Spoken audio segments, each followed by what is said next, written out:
Hello, good evening, and welcome to another episode of Brett's Old Time Radio Show. Welcome to Saturday night at Brett's Old Time Radio Show. It's lovely to have you here, middle of the weekend. Welcome once again to our little summer home in the lovely Costa Calada region of southern Spain. We've had breakfast at Big G's Diner today, which was very tasty. And then we spent the day just getting ourselves sorted a bit, giving our home a little clean and having a bit of a sort out, because we're going to be heading back to the UK before too long. So we just wanted to get everything good and right, and, you know, took the dog for a walk, get all sorted. Anyway, do you know what? I need to crack on. I know. A huge thank you for joining me once again for our regular late night visit to the studio archives of old time radio shows right here in Spain. I'm Brett, I'm your host for our Nighttime Podcast. Welcome to another episode. Got Facebook, Instagram, YouTube and TikTok.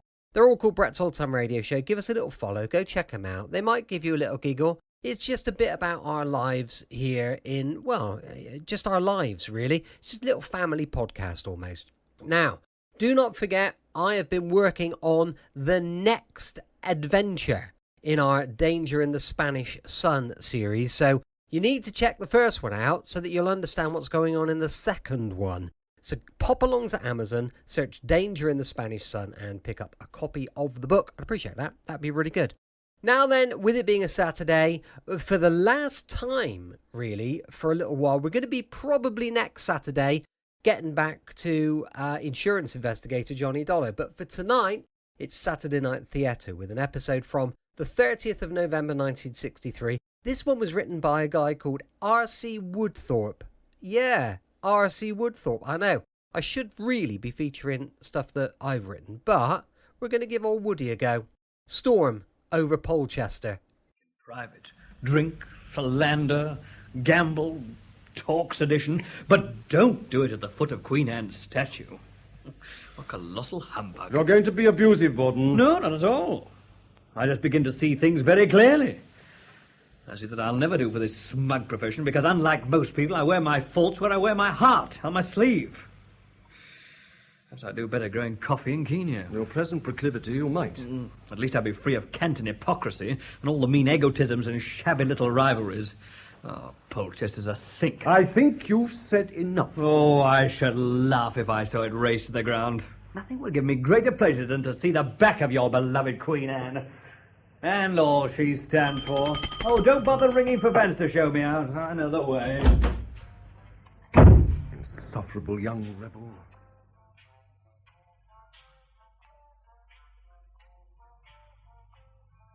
Am I disturbing you, Smith? Oh, hello, Borden. Come in. I was only looking up some history references. What, on Saturday night? Afraid so. You're incorrigible, Smith. And you ever stop working? For heaven's sake, shut those books and let's have a drink. Oh, yeah. Isn't it a little early? Early? Well, it's 6 o'clock, man. What are you waiting for? Oh, I very rarely take more than one sherry just before dinner. Oh, you're too damned abstemious. That's the trouble with you. I'll have a whiskey if you've got any. I think I have a little. Oh, thank you. I'll go out and get drunk. Tomorrow is Sunday. I can sleep it off. Did you say you had no more whiskey? I'm afraid not. Well, then I won't detain you any longer. My glass is empty. Have a nice rubber. Good night. Good night, Borden.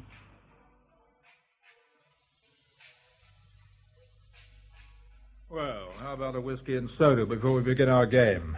Smith? Thank you. But only a small one, Holmes. Lord Stevenson, of course. Yes, please, Holmes. Yes. I say, do you think we might have that other window open? By all means. I meant to open it before you came in. It's a very hot night. Indeed. Quite airless. Almost as though we were in for a storm. What's this I hear about Borden leaving at the end of term? Really? Who told you that? McElwraith. He was going to see the head this morning when Borden came stamping out of the study in a fine old rage. He said he'd just been fired. I can't say I'm very surprised. I mean, if he must get drunk, why not choose the privacy of his own room? Oh, personally, I've no patience with a man who doesn't know when he's had enough. Borden always reminds me of a volcano, an almost constant eruption. Surplus of energy, that's his trouble. I'd like to have him in the OTC. Put him through a route march or two in full equipment there to take some of the bounce out of him. Hello, Starkey. Hello, Starkey. Come to watch and mix yourself a drink. Thanks. I must say I can do with it. I just had a thoroughly nasty shock. In our house, too, Stevenson. Eh? Well, I dropped in to have a chat with you, and Borden almost knocked me over. He came rushing out of your study just as I was about to open the door. Well, what the blazes was he doing in my room? Now, don't ask me. But he was absolutely blotto. He danced round me in the passage, waving a rifle in his hand. Like an absolute madman. Rifle? Good Lord, he must have pinched it from my study. I didn't know you were in the habit of keeping rifles in your room, Stevenson. I thought they were all locked up in the store. Well, so they are, but Sergeant Major Wilkins has been on the warpath recently. He wanted to show me how slack the boys are getting about cleaning rifles. Well, this afternoon he picked out the half-dozen filthiest and brought them along to show me. I suppose I should have locked the door when I left tonight, but it never occurred to me that anyone would walk in and grab one. What a blasted nerve Borden's got. Did you take it from him, Starkey? Not likely. Well, why the hell didn't you? I'm no match for Borden when he's sober, let alone when he's drunk. Besides, he was dancing about like a dervish. I think he might have gone off in my face. Oh, don't be a fool. He couldn't have done. None of the rifles was loaded. Well, he said he was going to blow the head off Queen Anne. Must have got some cartridges from somewhere. Oh, what an idiot. Last I saw of him, he was dashing off in the direction of the quad. Thought I'd better come here and tell you about it before he goes quite mad and run. Look, I'll be back later, Holt. I better just see what's going on. Right. There's no need to hold the game up, though. Starkey can take my place. Well, shall we cut for partners? That's you and me, Smith. Your deal, Starkey. I must say, if you'd seen Borden dancing about in that passage, well, I think you'd have been as scared as I was. I'm sure I should. Borden in his cups is not a pretty sight. Especially with a lethal weapon in his hand. Leave him to Stevenson. He'll deal with him all right.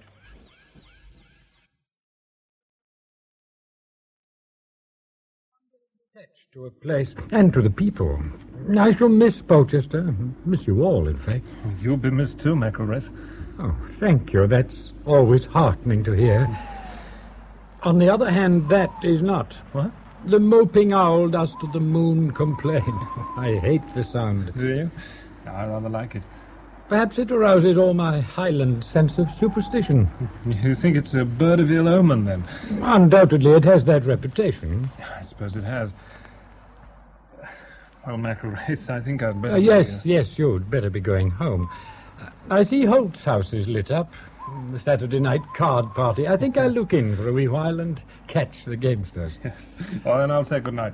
Good night, Grange, and my regards to your wife. Thank you.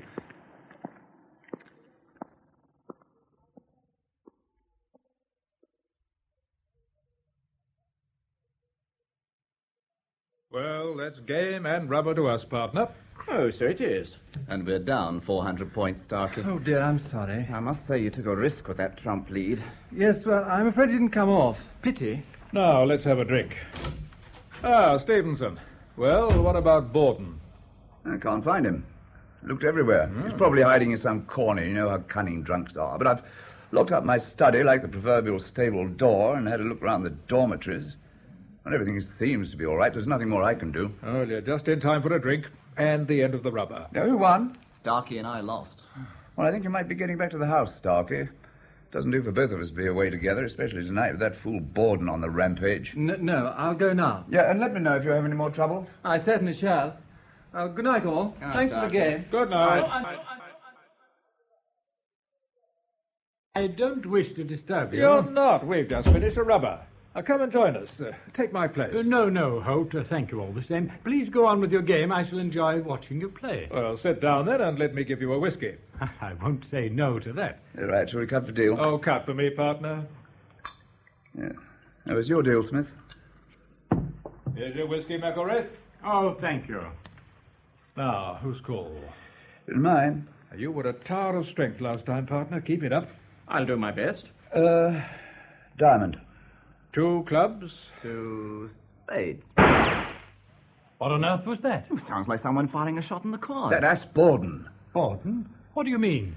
It seems that he's prowling about the grounds this evening, dead drunk, with a rifle he took from Stevenson's study. But this is most alarming. Let him stew in his own juice. He's more likely to harm himself than anyone else. Let's get on with the game. The shot was fired at 10 minutes to 11.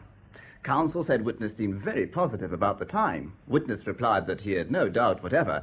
When pressed, he added that, on hearing the shot, he had looked at his watch. Does that make it 5 to 11? Well, you're both wrong. The precise time is 7 minutes to. I checked it with the wireless tonight. Now, where were we? A diamond, 2 clubs, 2 spades. Partner? No bid. 2 no trumps.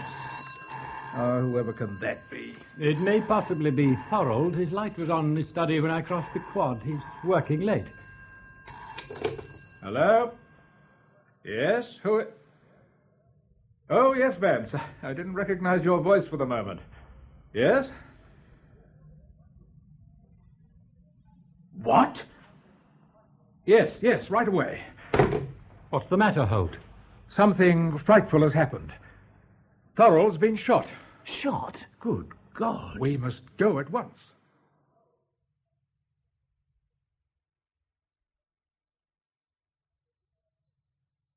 Well, Doctor? I've made an examination. The bullet has pierced the left temple and lodged itself in the brain. He must have died instantly. Can you tell from where the shot was fired? Oh, from out there, through the open window. At almost point-blank range, I should say. Vance, did you hear anything or notice anything suspicious? No, sir, nothing. Mr. Thorold rang for me about half an hour ago. He told me earlier this evening that he would be working late and might like some coffee. So, of course, I waited up. When he rang, I came in here at once. He was sitting at his desk in front of the open window writing. He asked me to make some coffee. While I was in the kitchen, I heard a shot outside the house in the direction of the quadrangle, and then almost at once a dull thud as though something had fallen in the study. I rushed in here and found Mr. Thorold lying crumpled up on the floor with blood pouring from his forehead. I took one look at him and rang you up, sir. There was no answer, so I rang up Mr. Holt. That's all I know, sir. Thank you, Vance. A shocking experience for you. It was, sir. Well, suicide can be ruled out of the question. This is either accident or murder. Have you telephoned the police? Not yet. We waited to hear your opinion first. Oh, good God, man, they must be told at once. You're acting headmaster now, McElwraith. I think that's your job. Yes, I suppose it is.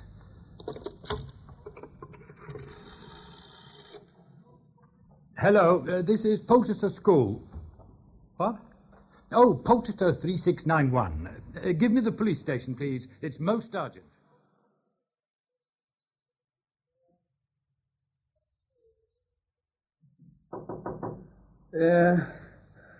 Who is it? Come in.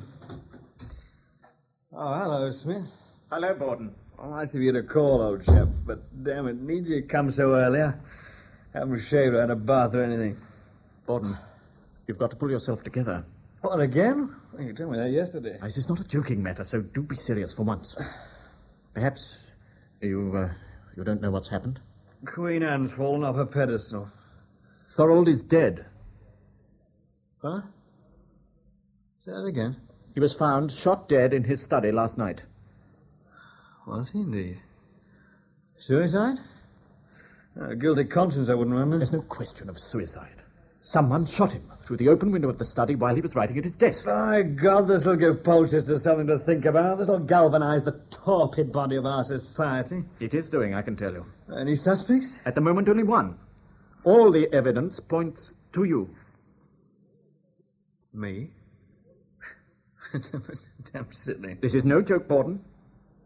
The bullet which killed Thorold is of the same caliber, .22, as those we use on the school range. Well? You took a rifle from Stevenson's study last night. You told Starkey that you were going to blow the head off the statue in the quad. Later, we all heard the shot. We were playing cards in Holt's house. We heard you fire the rifle. It was quite loud. That, my dear chap, is quite impossible. You couldn't have done. What do you mean? Well, I took aim at the statue, pressed the trigger, and the damn thing didn't go off.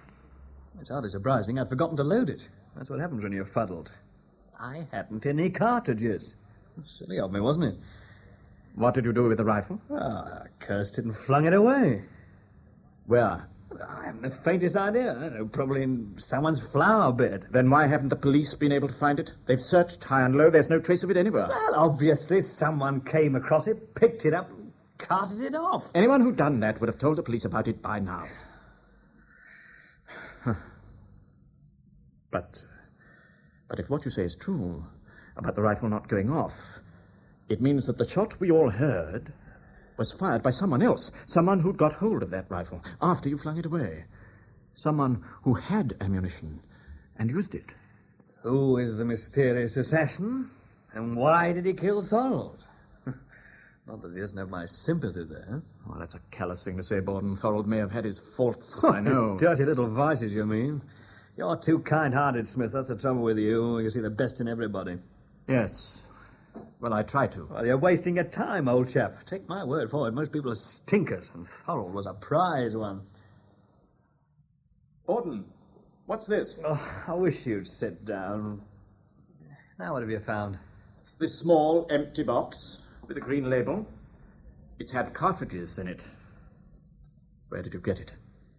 Oh, a boy gave it to me. How on earth did a boy get hold of a box full of cartridges? Oh, my dear chap, there weren't cartridges in it. Well, what was in it, then? Oh, bugs, beetles, moths or something. I've forgotten. What the hell does it matter? It matters a great deal.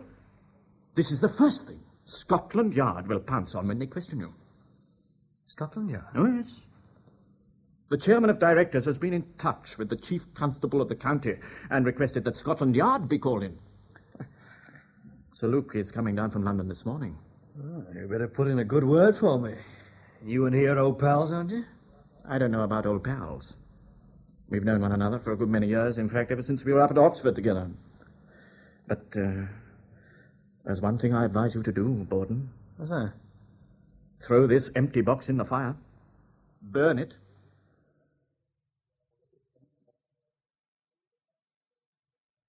Would you like a cigar, Smith? If you don't mind, Sir Luke, I think I'll stick to my pipe. Seen the morning paper? Yes, I have. Nice front-page headline, isn't it? Mystery murder at famous public school. Trust Fleet Street to make the most of it. Of course. This sort of thing is a godsend to them. As a matter of fact, I'm very glad to have this opportunity of talking to you alone. Ah. Tell me, what sort of a fellow is Borden? Do you know him well? Fairly well, I think. How does he strike you?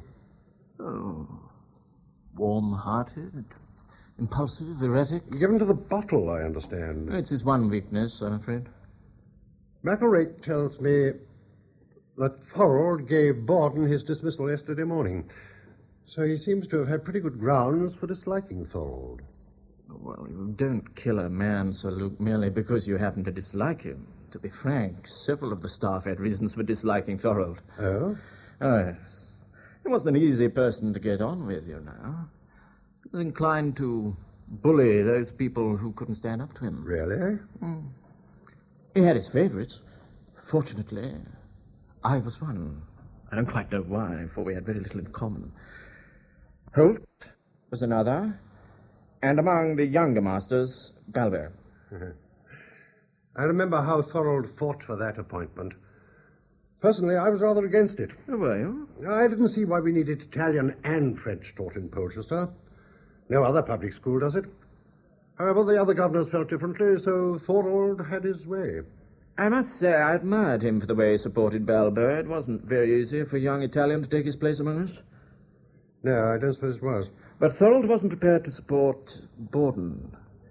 He had his likes and dislikes, you see. You know, there's one feature of this case that strikes me as being very strange. The disappearance of the rifle. Now, I should have thought a rifle an awkward thing to conceal in a place swarming with boys. Yes, but I'm not sure there isn't something even more strange, Sir Luke. Oh, what? Well, Borden says, and I'm inclined to believe him, that he never fired the rifle he took from Stevenson's rooms because it wasn't loaded and he had no cartridges, so he flung it away. Where? Of course, he can't remember where. Well, what seems odd is that the person who found that rifle and fired the shot we all heard, which presumably killed Thorold, should have left so much to chance. How do you mean? Well, assuming that he had a motive for killing Thorold, why should he have waited until a weapon was put in his hand accidentally? Yes, that certainly is baffling. And what could the motive possibly have been? I'm able to throw some light on that. Oh, really? Let me speak frankly and in the strictest confidence. Thorold was up to his neck in debt. Really? You astonish me. Yes, I was astonished myself when I heard of it. I don't mind telling you, it worried me a good deal. I mean, a man in Thorold's position of trust and authority, head of Polchester, with all the responsibilities that go with that job, has no business to get into debt. Why did he? Do you know? Well, apparently he was speculating heavily, putting money into a lot of crazy ventures that wouldn't have taken in a country clergyman. Not his own money, either. Ah, yes. Someone who had lent him money and saw no hope of getting it back approached me about it. Well, that's how I got to know. I may as well tell you, Smith, that the governor's intended to have him up on the mat about the whole thing at the end of this term. Well, it wouldn't have been at all pleasant. Indeed not. As it is, we have to face something even more unpleasant now. There's the inquest. Police court proceedings are bound to follow. Somebody is bound to be arrested. There'll be a trial. Columns and columns in the newspapers. Polchester will be dragged in the dirt before it's all over. It's a nasty business altogether. Most unpleasant. No, I don't relish it. Thank your stars, Smith, that you're not in my position. You see what a weight rests upon my shoulders. Oh, I do indeed. Well, thank heaven I have some influence with the press. I intend to use it without delay.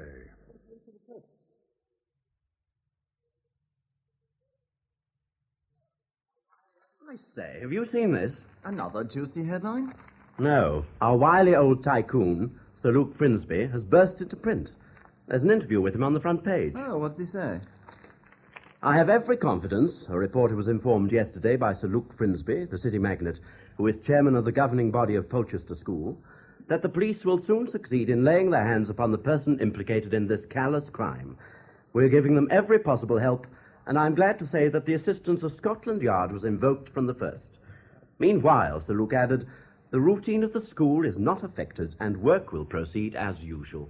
I think that's very tactful. The public have been reassured. Tax be damned. That's the trouble with this school. It's governed by a lot of doddering old fogies. You've no right to say things like that, Spencer. Why not? Why don't we have some straight speaking for a change? Why not tell the public the truth? That the school's upside down at the moment. The police snooping about all over the place. Everybody going about as though they were in instant fear of arrest. Work will proceed as usual. What a lot of eyewash. I say, have any of you seen Starkey? Yes, I saw him a couple of minutes ago in the quad.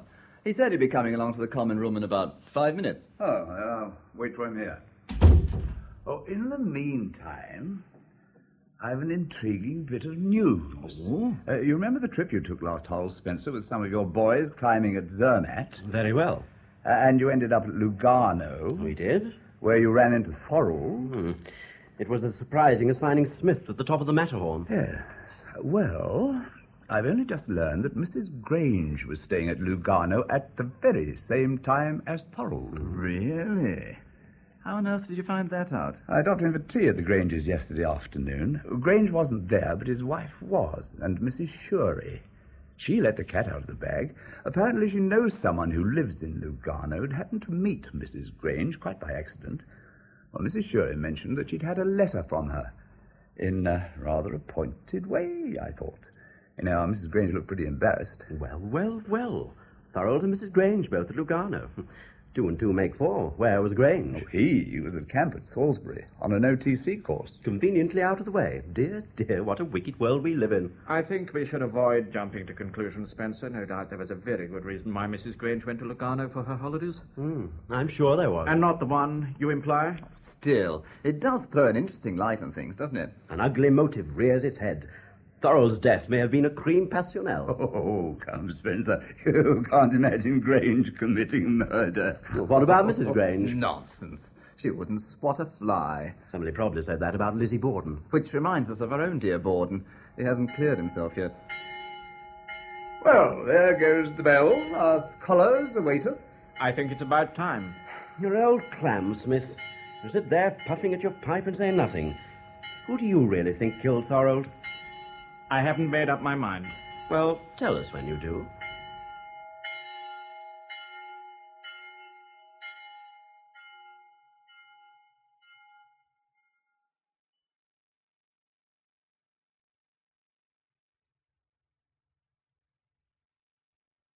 Sir, have you seen the newspaper this morning? No, not yet, Hamilton. There's a report on the inquest of our late lamented headmaster. Is there? It's a spirited piece of writing, sir. By a special correspondent. Oh, one of those. Don't you approve of them, sir? No, not particularly, Hambledon. He draws a striking contrast between the sordidness of the crime and the academic peace and ancient beauty of our quadrangle and its surroundings. I'm sure he does. I liked one bit especially, sir. He said that, standing on the close-mown turf in the tranquil sunshine, it was difficult to think that across these old world walls, reeking with history, had fallen the shadow of the Slayer. Don't you think that's rather good, sir? I don't much care for reeking with history. No, sir, that is a bit thick, isn't it? And I suppose no one thought of telling him that those old world walls only go back as far as 1902 when Polchester was rebuilt. Sir, may I speak to you in confidence? Yes, of course, Hamilton. Something's been on my mind, sir, and with your permission, I'd like to get it off my chest. If you'll pardon the mixed metaphor. Yes, what is it? Well, sir, I had a late pass into Polchester last Saturday night on account of my parents coming down from London for the weekend. Yes? Well, I spent the evening with them at the White Hart. It was after 10:30 when I got back to school. As I crossed the quad, I noticed the light burning in the headmaster's study.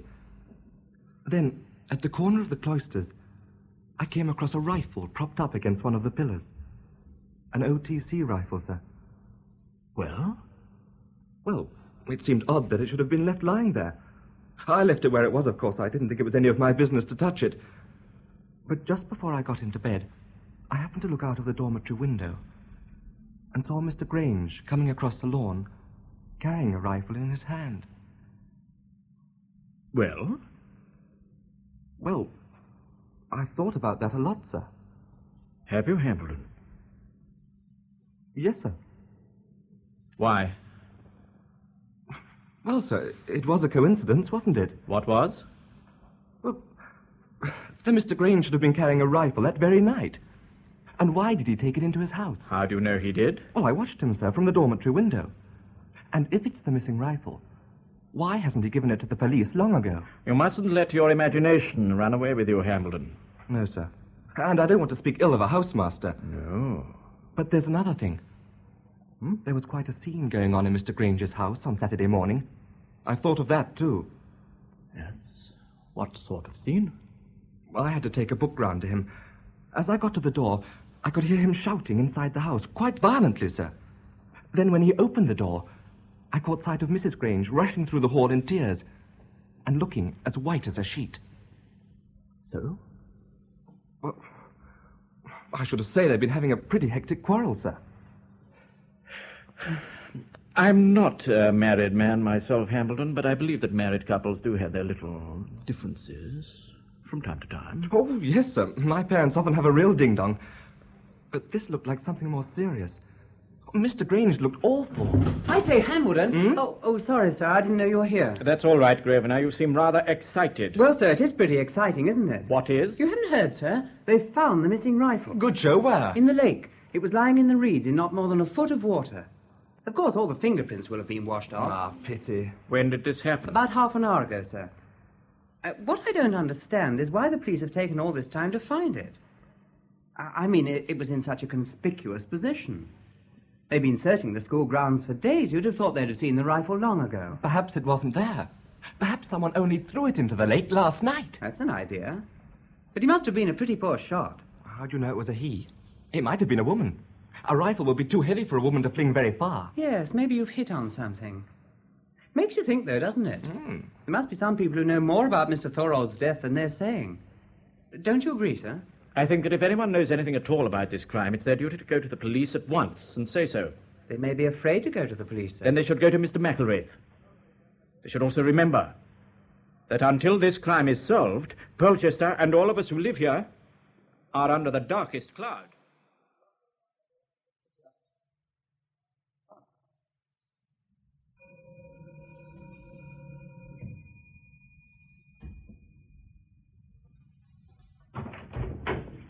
Hello, Mr. Smith.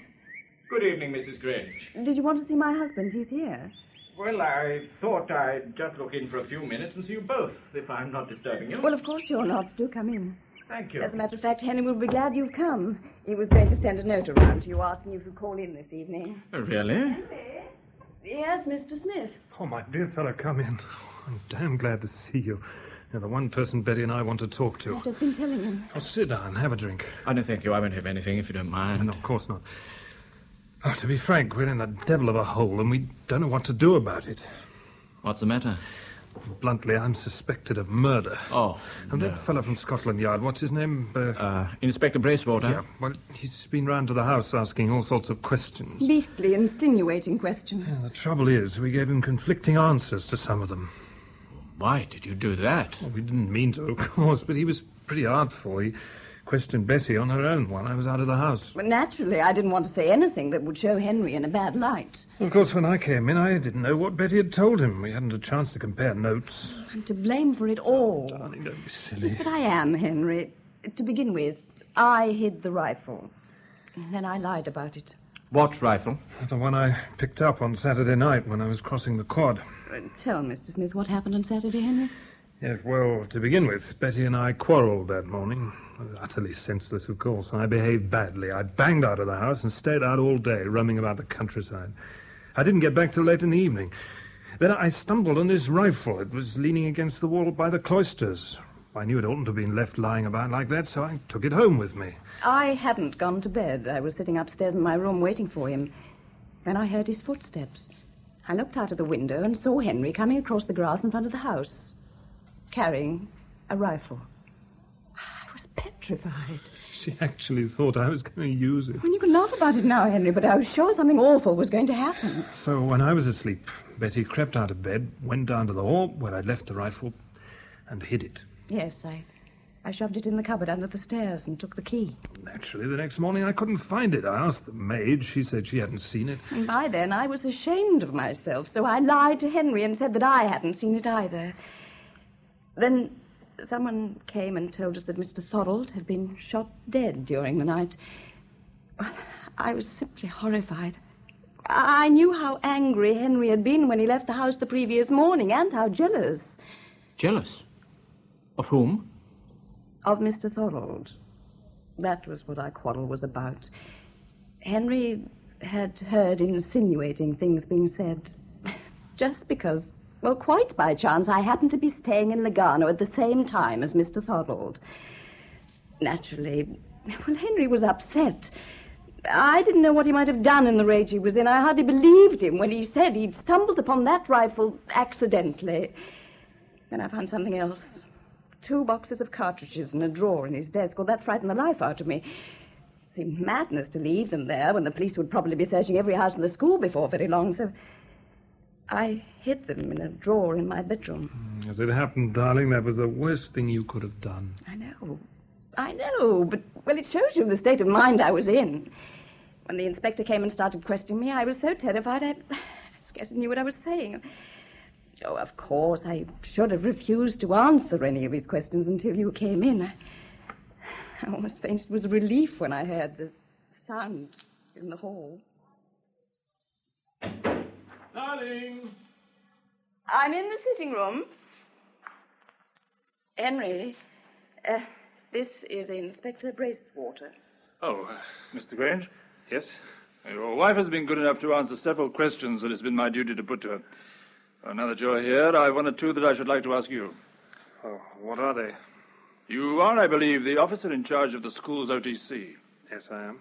Therefore, I take it you're in control of the miniature rifle range. Yes. Do you sometimes practice there yourself?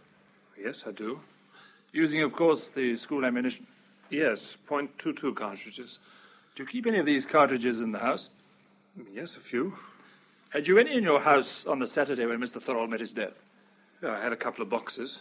Full boxes? No, one was half empty. Have you done any rifle practice since that day? No, the range has been closed. So the 2 boxes are still as they were?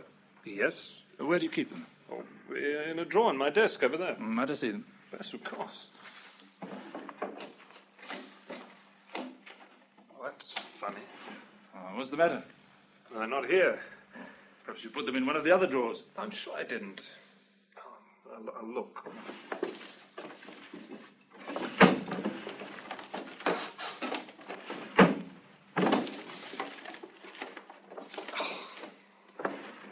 understand. You can't find them? No.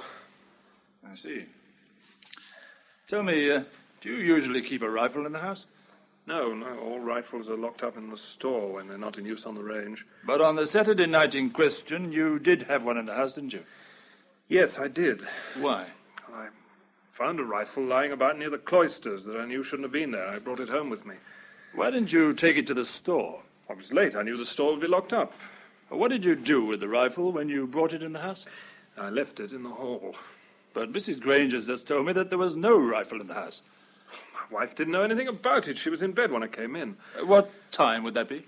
The school clock was striking 11:15 as I crossed the quad. According to your wife, you came home shortly before 10 o'clock. She opened the door to you.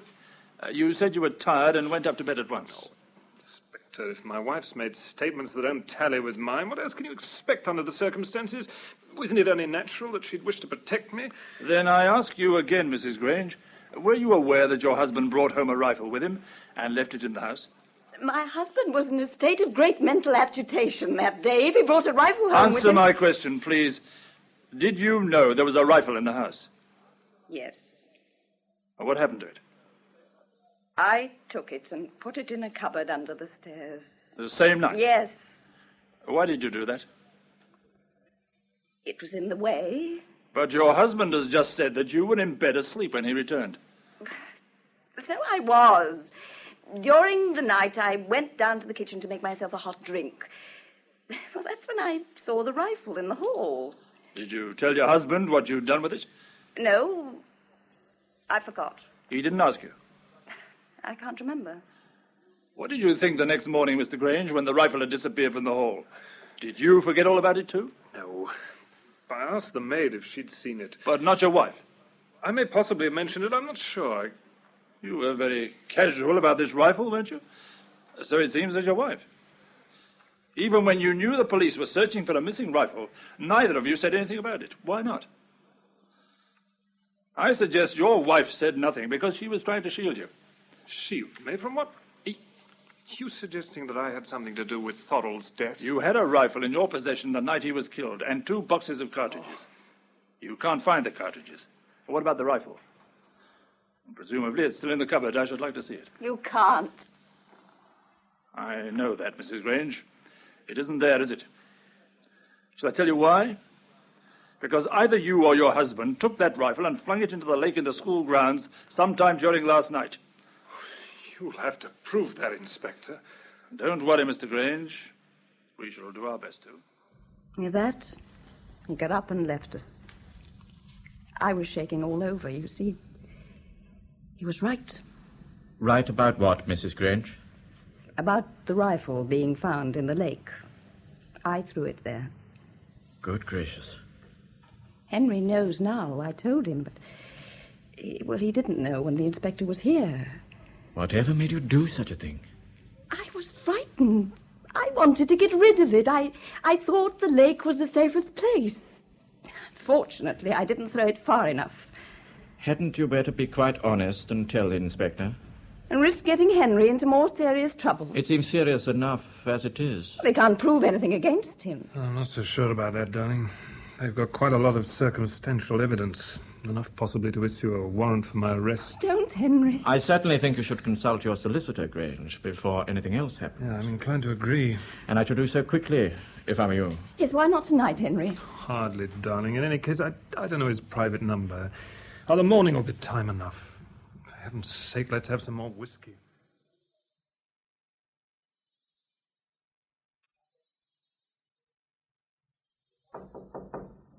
Come in. You told me to come to your study, sir, after classes. Yes. Close the door. Coleman, I've always looked upon you as a sensible, intelligent, well-behaved boy. You do your work well. You give no trouble. You're quite a credit to your class. Thank you, sir.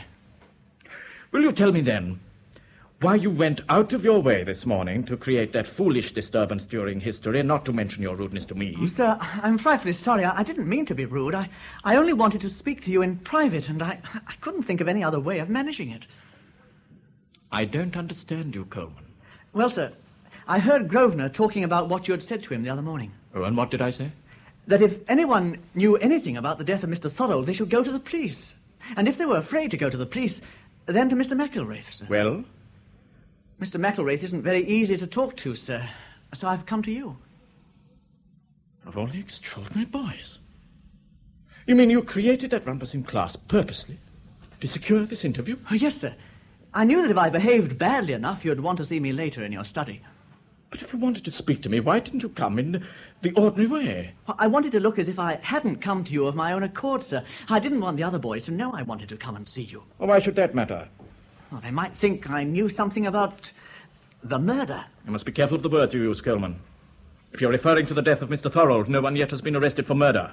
In any case, why have you just made up your mind to take someone into your confidence? It's over a week since Mr. Thorold died. I know, sir. At first I thought I should never want to tell a soul. But now, after what's happened to Mr. Grange... Mr. Grange? Well, sir, they think he did it, don't they? Who does? Well, the police, Scotland Yard, everybody's talking about it. Are they? I mean, sir, you can't very well keep a thing like that dark, can you? No. So you see, sir, if I know that Mr. Grange isn't guilty, it's time I said so, isn't it? I think you'd better tell me just what you do know, Coleman, without inventing anything. Yes, sir. Well, sir, I was on the roof of the big school about the time that Mr. Thorold was killed.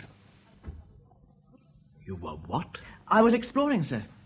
I shinned up a water pipe outside the common room and got onto the roof that way. Did you do this for a bet or something? Oh, no, sir.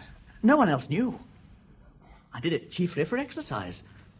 Also, I wanted to see what the school looked like from up there. Really? So, when everyone in the dormitory was asleep, I got out of bed and made my way downstairs into the private part of the house and slipped out by Mr. Holt's front door. I knew that on Saturday night he was always busy playing cards with some of the other masters. I wasn't afraid of being seen. And what time was it when you did this? The clock struck 11:15, sir, as I climbed onto the roof. You've no idea how loud it sounds up there, like Big Ben. Below me, I could see a light shining across the quad from the headmaster's study. Then I heard footsteps in the quad, and someone stopped in front of Mr. Thorold's window. I could see him quite clearly in the shaft of light. It was Mr. Balbo. He was behaving oddly, sir. Oddly? What do you mean? Well, sir, he kept walking backwards and forward, in and out of the light, stopping each time opposite the headmaster's study and staring at it, staring at the window. I couldn't make out what he was doing. I was afraid he might look up suddenly and see me on the roof, so I thought I'd better come down while I could. Just as I reached the water pipe, I heard a loud shot that echoed right round the quad. It made quite a din, sir. And then, after a moment, the sound of footsteps hurrying away into the distance. I didn't wait to hear any more. I shinned down the water pipe and made my way back to the dormitory as quick as I could. But I know it wasn't Mr. Grange who fired that shot. Neither do you know that it was Mr. Balbo, Coleman. But I saw him, sir. Walking up and down the quadrangle, you say. Was he carrying a rifle? No, sir. Then how do you suppose he suddenly got hold of one? Well, I've no idea, sir. I'm sure you haven't. You've just put two and two together, Coleman. Well, sir, you must admit it was a coincidence, wasn't it? Coincidences are one thing, proof is another, Coleman. You've no proof as to who fired the shot you heard. No, sir. It could have been anyone. You just assumed that it was Mr. Balbo. Yes, sir. Yes. Well, I think if I were you, I should now try and forget the whole incident. Yes, sir. You were right to come and tell me, of course, to get it off your mind. Well, you've done that, and I'll think no more about it. There's just one thing, though. Yes, sir? No more on nocturnal expeditions, unless you wish to get into serious trouble. No, sir. Thank you, sir.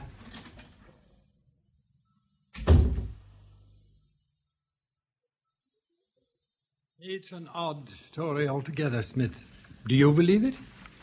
Well, I see no reason not to, McIlwraith. Coleman has a vivid imagination, you know. No doubt he also reads quite a number of detective stories. They all do. Even so, I don't see why I should have invented this. To begin with, it shows him up in a bad light, climbing up onto this roof, infringing the rules of the school. It'd have been better to say nothing if it wasn't true. Yes, that's certainly a point.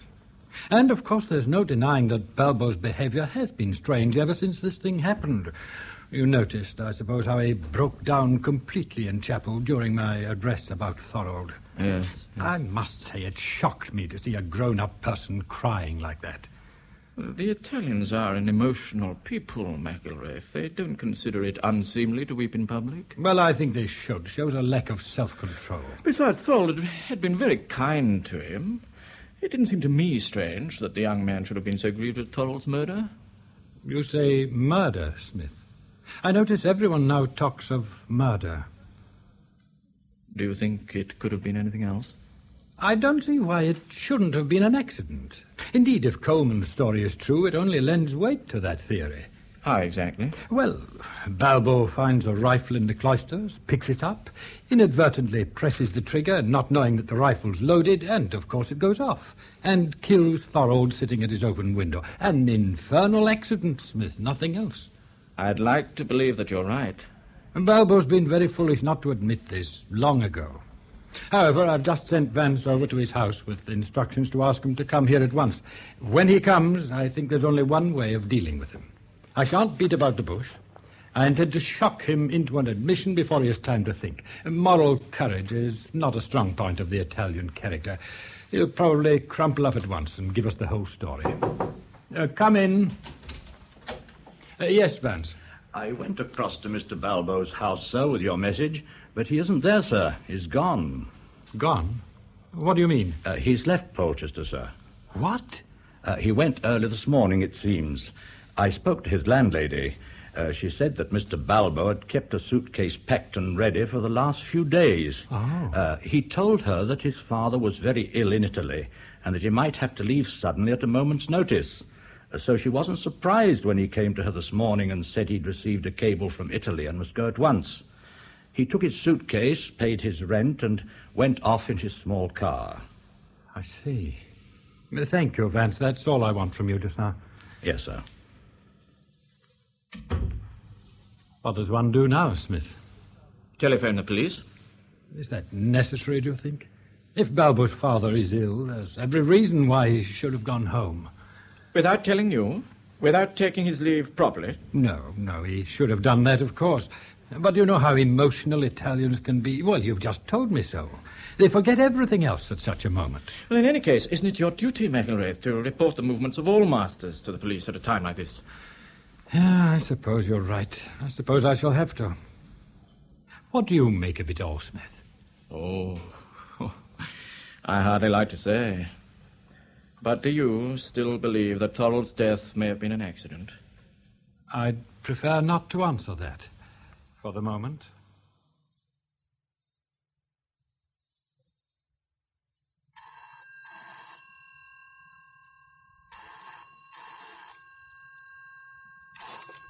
Polchester 2232. Personal call for Inspector Bracewater from London. Hold on. I'll get him. Inspector? Yes, Sergeant? There's a call for you. Personal call from London. Good, I'll be waiting for that.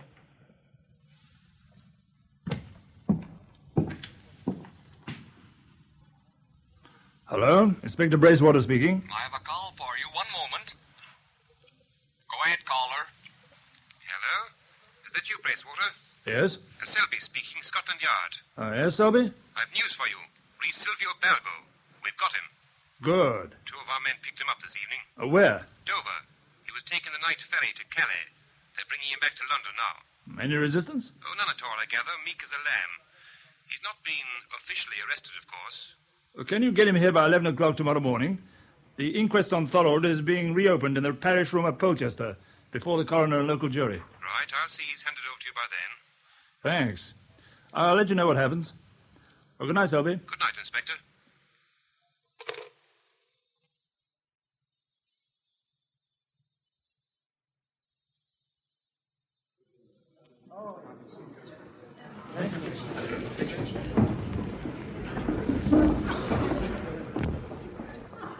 Members of the jury, I think it's only right of me to point out that the person standing before you now is a foreigner, an Italian, and as such is in a difficult position.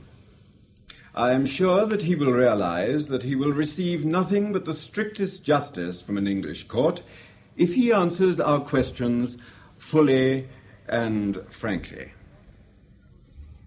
Mr. Balbo, you are a master at Polchester School. I am, sir. A supplementary language master, I understand. You teach Italian and help in the teaching of French. I do. On the night of Saturday, the 21st of September, at about 11:15, you were observed in the school quadrangle. Will you tell us how you came to be there? I had been for a walk, and I had come home, and I was crossing the quadrangle on the way to my house. Do you live on the school premises? Not exactly, sir.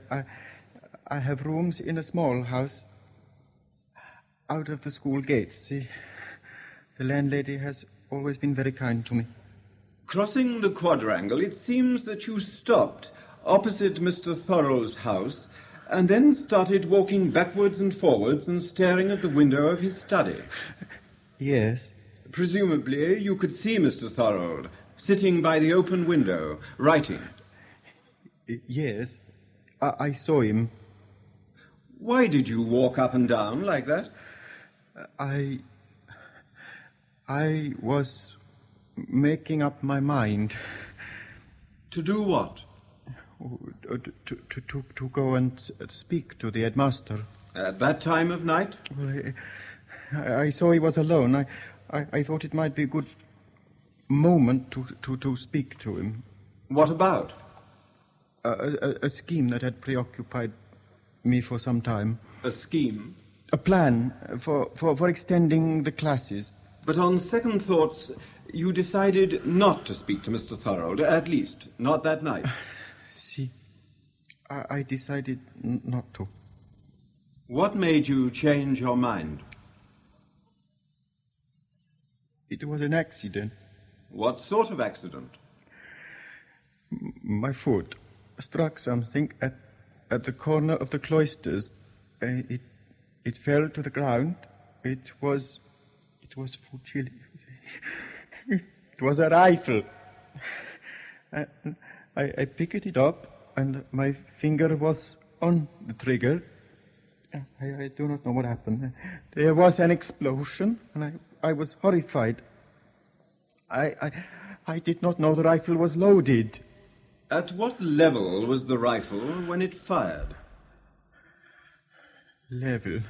I mean, was it in line with your knee, your waist, your shoulder? It was about here, sir. I see, almost level with your shoulder. And pointing in which direction? Towards the cloisters or out across the quadrangle? Yes. Towards the quadrangle. And at that time, you were standing facing the headmaster's study. Yes. So the gun was pointing at the open window. This is distressing for you, Mr. Balbo, I know, but you must answer my question. Was the gun pointing at the window? See. When you realized that the gun had fired, what did you do? I threw it on the ground and ran away. I was afraid. Afraid of what? You say it was an accident, then it could have happened to anyone. Why should you have wished to conceal the fact? It was stupid of me, sir. I know. I didn't think then. And afterwards, when you heard of Mr. Thorold's death, you still said nothing. Why? I had not the courage. Yet 2 days ago, you suddenly left Polchester without warning, drove to the coast, intending to cross the channel. Yes. Oh, surely that was the most suspicious thing you could have done. You told your landlady that your father was gravely ill in Italy and that you had to go to him at once. Was that true, Mr. Balbo? Or did you just run away?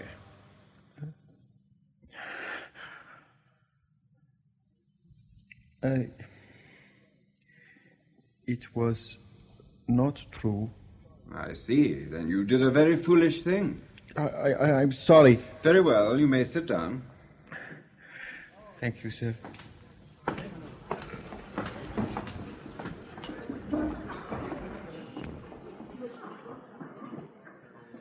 Members of the jury, our inquiry into this regrettable affair has now ended. You have just listened to the witness, Silvio Balbo. It is possible that you formed the opinion, as I certainly did, that he was concealing nothing, but telling the exact truth. If you believe him, and that is a matter upon which you must form your own judgment, then there seems no doubt that the death of Mr. Thorold was due to a sheer accident. Here we have a man picking up a stray rifle, unaware that it's loaded, carelessly pressing the trigger, and a shot is fired at random. It's not essential to our inquiry to know how the loaded rifle came to be where it was. We are inquiring into the manner in which the deceased met his death, and whether he was killed deliberately or accidentally.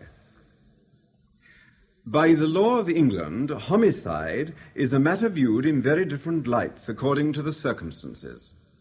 There's such a thing as involuntary homicide, when a man is killed quite unintentionally, and you may, when you come to a full consideration of all the evidence, take the view that this is a case in point. That is for you alone, gentlemen, to decide. It may be that you will come to the conclusion that the death of Mr. Thorold was an inadvertent accident, and that no person is criminally responsible. You may also think that for the witness, Silvio Balbo, the knowledge that a thoughtless action of his brought about this tragedy will be punishment enough, and a lifelong source of regret to him. It now remains for you to give your verdict.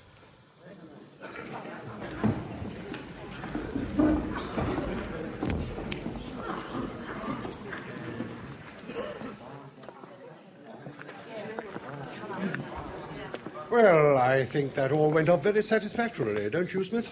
Yes, Sir Luke, yes. But I'm sorry for Balbo. Oh, of course, so am I. But it could have been a great deal worse for him. I thought the verdict was very fair. Carelessness, but no criminal intent. We must thank the coroner for not confusing the issue with a lot of irrelevant facts.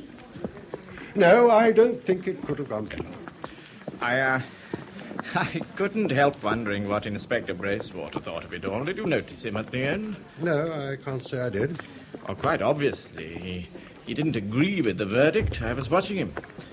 He snatched up his papers angrily, frowned, stalked out of the room. The police like convictions, Smith. They're inclined to feel frustrated when they don't get one. In a way, I suppose one can't blame them. The more feathers in their cap, the better their chance of promotion. Personally, I don't intend to lose any sleep over Inspector Bracewater's disappointment. I'm thankful we've seen the last of him. The last of him? I wonder.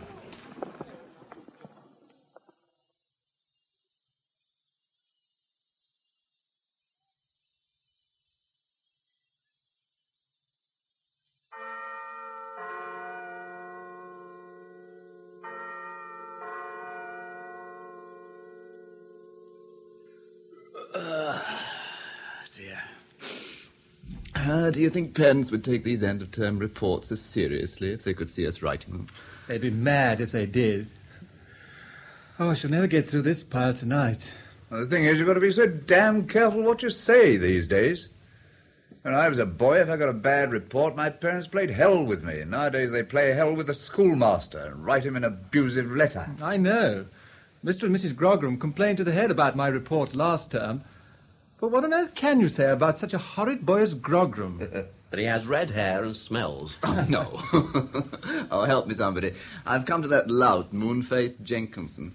What can I say about him? Well, you can't go wrong with tries hard. Oh, don't be an ass, Spencer. Number in form, 23. Place in form, 23. Place by examination, 23. Oh, he's a hopeless specimen. Well, what about is congenitally unsuited to work? Thank you. I don't wish to get the sack. Put down your pens, gentlemen. Listen to this. Eh? Front page of this evening's paper.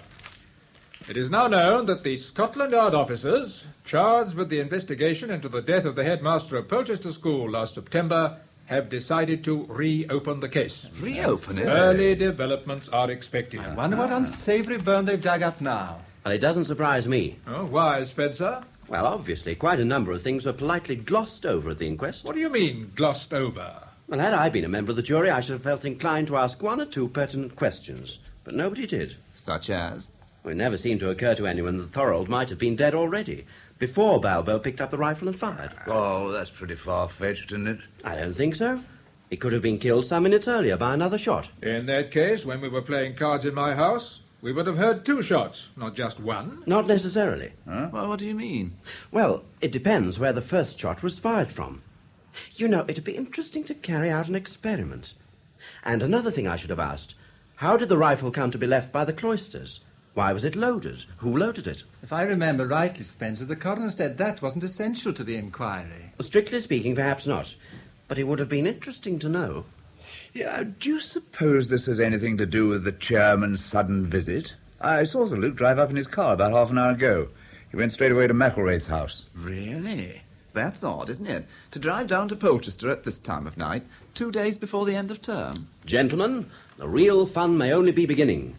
Early developments are expected. We may live and learn. Well, McElwraith, I think I owe you a word of explanation. My visit here tonight, it must have surprised you. I confess it did, Sir Luke. As you can imagine, only something of vital importance would have made me descend upon you like this without warning. I did wonder. No doubt you've seen the evening newspaper? Yes, I did glance at it. Did you, Smith? No, I haven't seen it. Apparently Scotland Yard wasn't satisfied with the results of the inquiry into Thorold's death. They intend to reopen the case. Oh? Yes, it's mentioned on the front page. It seems to me deplorable to rake up the whole thing again. Can't they let sleeping dogs lie? I seem to remember you were well satisfied with the verdict, McElwraith. I certainly was. I think you were too, Sir Luke. Yes, at the time. But you weren't, Smith.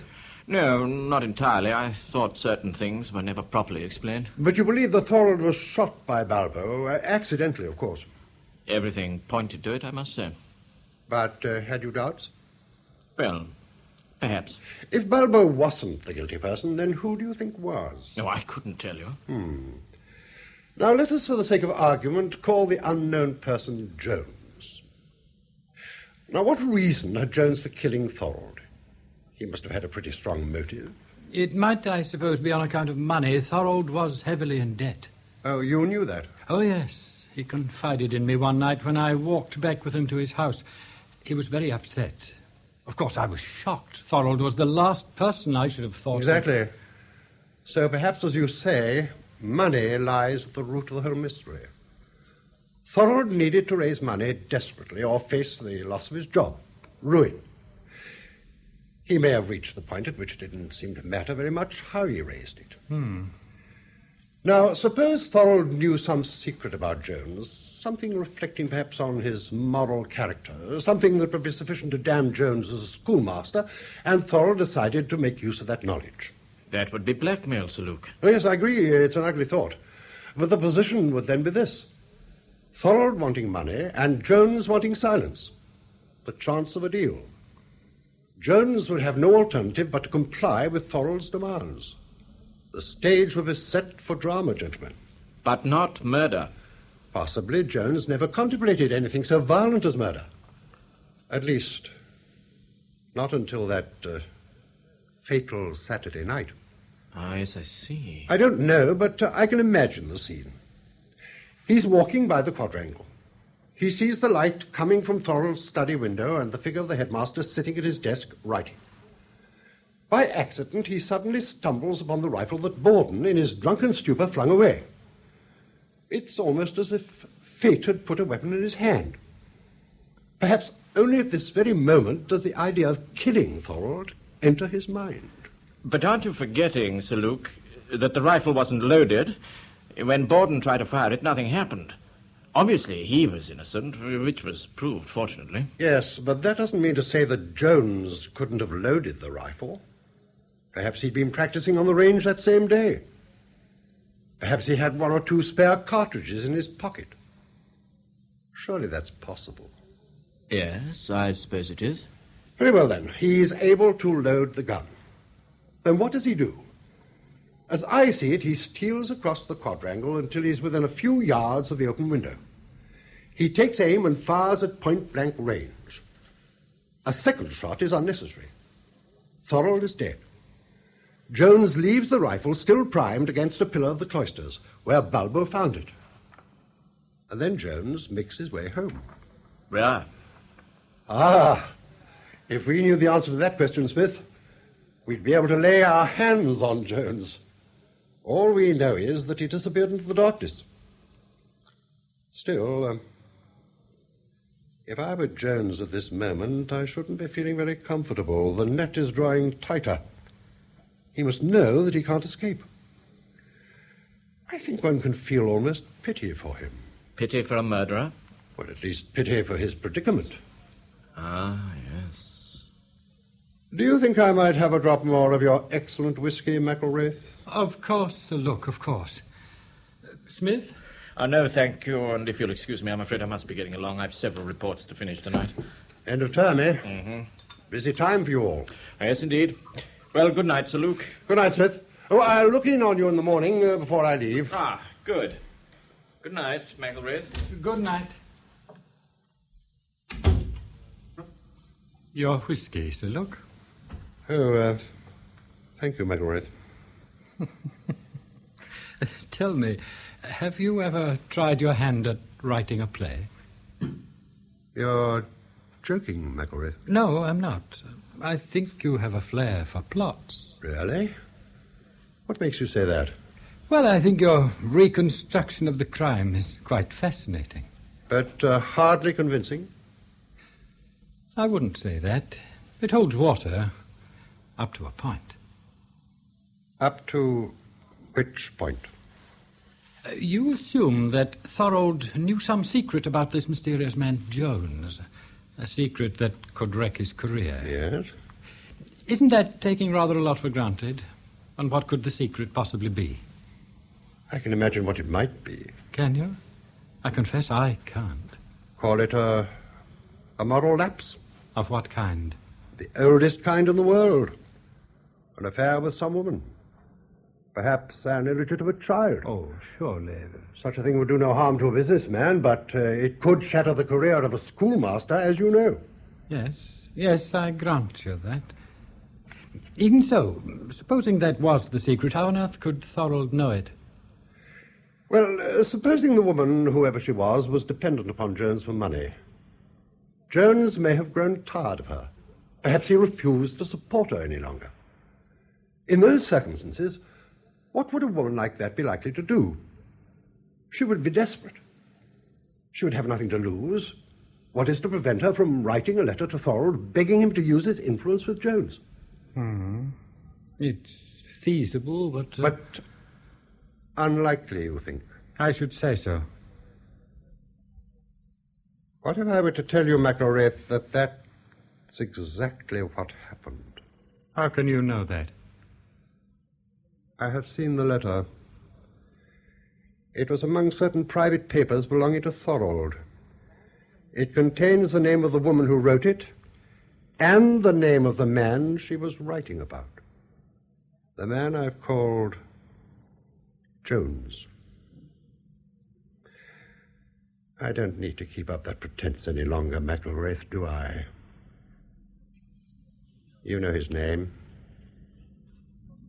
His real name, don't you? If you're trying to scare me, Sir Luke, you won't succeed. On the strength of a woman's hysterical letter, you can prove nothing. Fortunately, I can leave that to Scotland Yard. Only you won't, will you? Won't I? What makes you so sure of that? Because one thing means more to you than anything else. Your own reputation. You won't endanger that if you can help it. You do everything you can to avert a scandal, anything to keep your name and the name of Polchester from being dragged down into the mire. That's why you've hastened here from London tonight. You're afraid of what may happen. Aren't you? Why should I be? You've got nerve, McElwraith. The game's up, and you know it. Early on Friday morning, I shall take the train from here. I shall see the last of Polchester. I shall be on my way to London. London is a large city, Sir Luke. You have 48 hours to make up your mind. 48 hours to decide what you're going to do.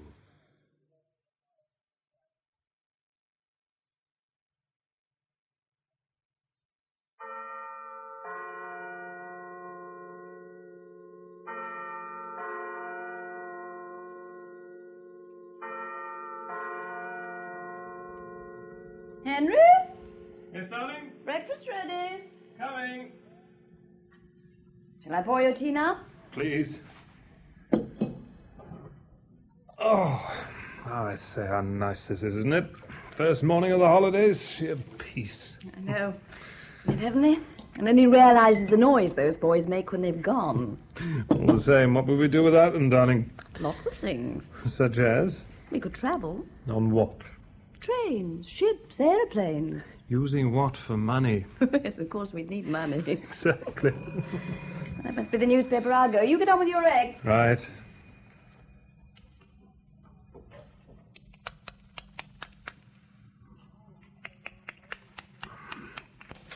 Well, what's going on in the world this morning? Who started a revolution? Why? Where?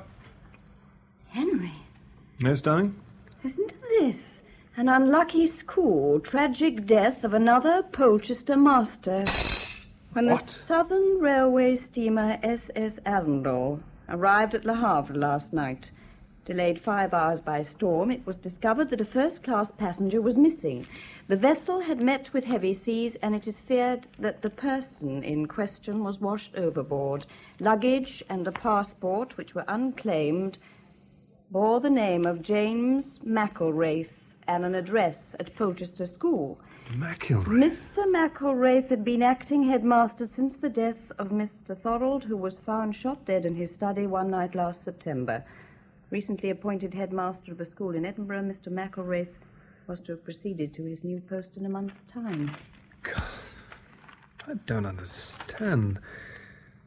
When I said goodbye to McElwraith, he told me distinctly he was going to stay in London until it was time for him to travel north to Scotland. What could have made him change his mind? Sudden whim, perhaps. No, McElwraith wasn't the sort of person to have whims about anything. Washed overboard, they say. A shocking thing to happen. Yes, if that's what did happen. What do you mean?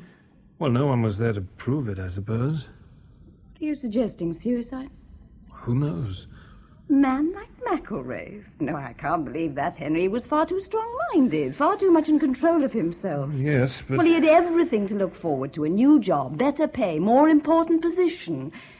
Can you imagine him flinging all that away? It's something of a mystery, isn't it?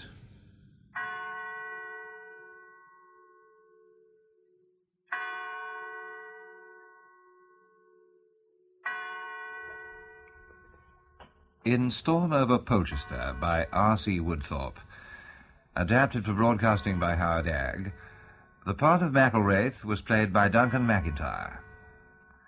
Thorold by Rolf Lefevre, Smith by Hayden Jones, Grange Gabriel Wolfe, Stevenson Kenneth Hyde, Sir Luke Frinsby Austin Trevor, Borden John Batterley, Ward Fraser Carr, Betty Grange Gudrun Ure, Inspector Bracewater Frank Partington, Holt Norman Claridge, Spencer James Beattie, Hambledon Glyn Dearman, Coleman Jonathan Scott, Balbo Michael Goldie, the Coroner Louis Stringer, Starkey John Broster, and Dr. Sherry Stephen Thorne. Other parts played by Arthur Gomez and members of the BBC Drama Repertory Company. The programme, which was recorded, was produced by Martin C. Webster.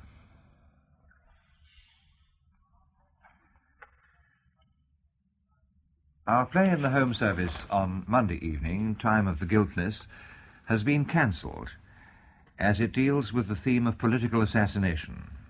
We shall be broadcasting it later at a more appropriate time. In its place, we are repeating Neville Shute's story, A Town Like Alice, radio adaptation by Stephen Grenfell. That's on Monday evening in the Home Service.